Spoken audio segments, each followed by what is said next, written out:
No, I think I don't see reverse repo rate rising this year, at least. Oh, this Beyond that, we year. don't know. So that means you're expecting this time-based guidance, is it? Stay accommodative Yeah, for a goodish bit. that's right. Yeah. Narayan, you want to add anything? You think they will give a time-based guidance? You think they will indicate that reverse repo is coming up anytime soon?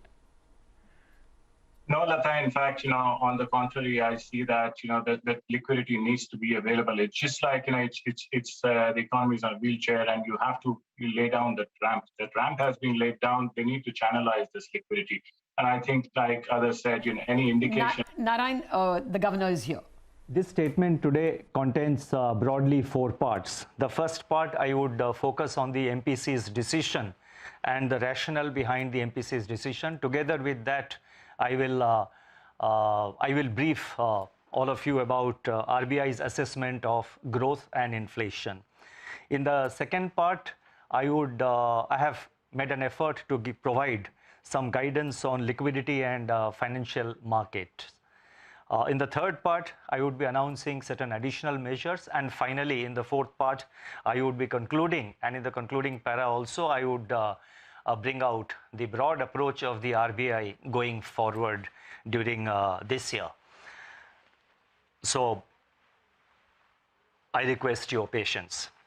The Monetary Policy Committee met on 2nd, 3rd and 4th June 2021 and took stock of the evolving macroeconomic and financial conditions, as well as the impact of the COVID wave, the second wave of the COVID on the economy.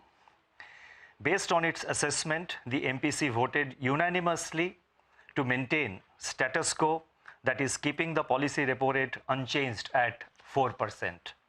The MPC also decided unanimously to continue with the accommodative stance as long as necessary to revive and sustain growth on a durable basis and continue to mitigate the impact of COVID-19 on the economy, while ensuring that inflation remains within the target going forward.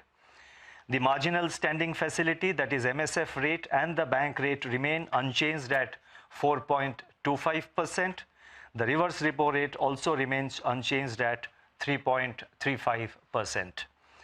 Since the MPC's meeting in April, the second wave of the COVID-19 has surged across several states and spread into smaller towns and villages, leaving a trail of human misery and tragedy in its wake. Yet, in these days of trials and travels, it is vital to remain focused on vanquishing the virus.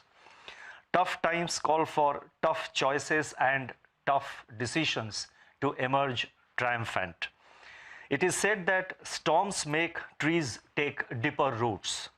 I am convinced that as we stretch our endurance to eradicate the virus, it will bring out the finest aspects of human character and capability. I am reminded here of a quote attributed to the Greek philosopher Epictetus, and it goes as follows: "The greater the difficulty, the more glory in surmounting it." Let me begin by setting out the underlying rationale of the MPC's decision. Provisional estimates of national income released by the National Statistics Office (NSO) on May 31st placed India's real GDP contraction at 7.3% for 2021, with GDP growth in fourth quarter at 1.6% year-on-year.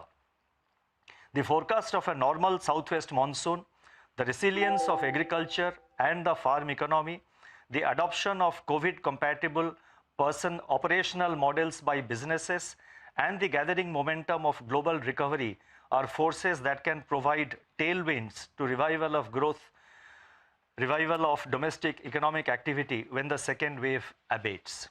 On the other hand, the spread of COVID-19 infections in rural areas and the dent on urban demand poses downside risks.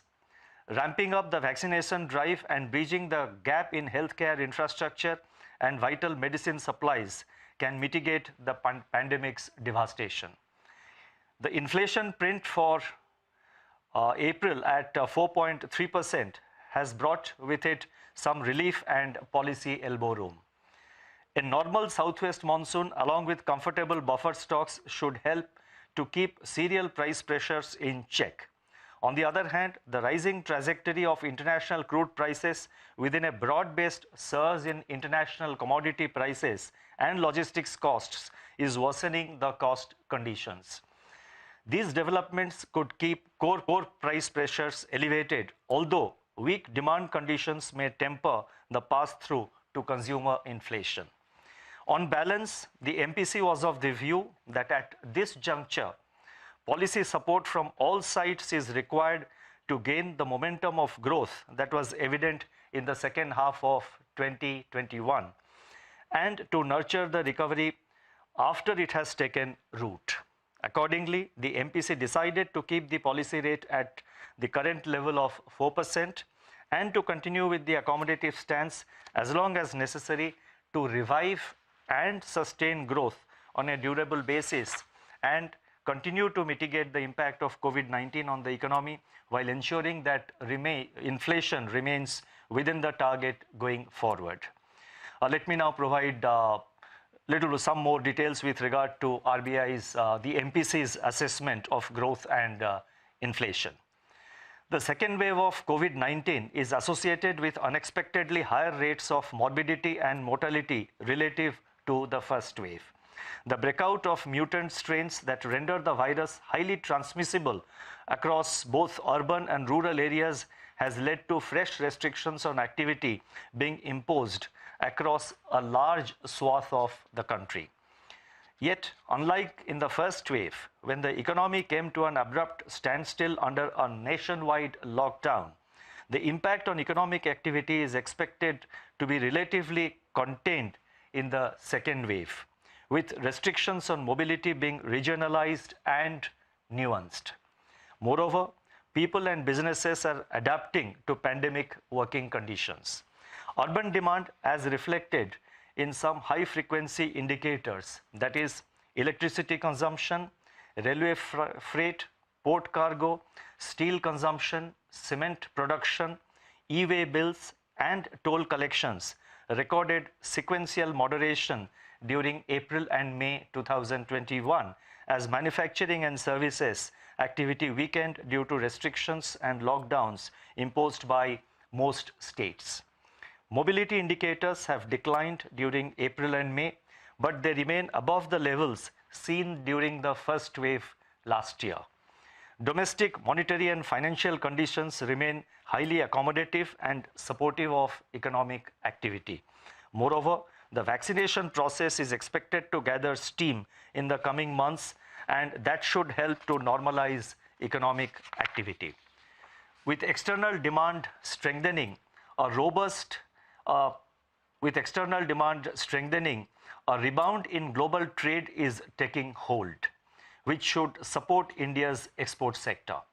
Global demand conditions are expected to improve further, buoyed by fiscal stimulus packages and fast progress of vaccination in advanced economies. India's exports in March, April, and May 2021 have launched into an upswing.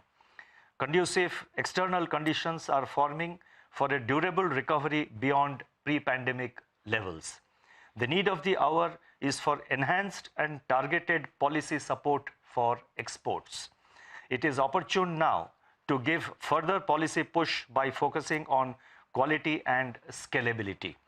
Notwithstanding the sequential decline of indicators of rural demand in April, rural demand is expected to remain strong as forecast of a normal monsoon bodes well for sustaining its buoyancy going forward. The increased spread of COVID-19 infections in rural areas, however, pose downside risks. Taking all these factors into consideration, real GDP growth is now projected at 9.5% in 2021-22, consisting of 18.5% in first quarter, 7.9% in second quarter, 7.2% in the third quarter, and 6.6% in the fourth quarter of 2021-22. Now turning to the outlook for inflation, the favorable base effects that brought about the moderation in headline inflation by 1.2 percentage points in April may persist through the first half of the year, conditioned by progress in monsoon and effective supply-side interventions by the government.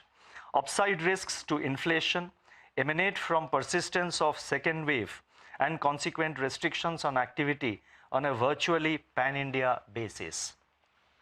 In such a scenario, insulating prices of essential food items from supply-side disruptions will necessitate active monitoring and preparedness for coordinated, calibrated, and timely measures by both center and states to prevent emergence of supply chain bottlenecks and increase in retail margins.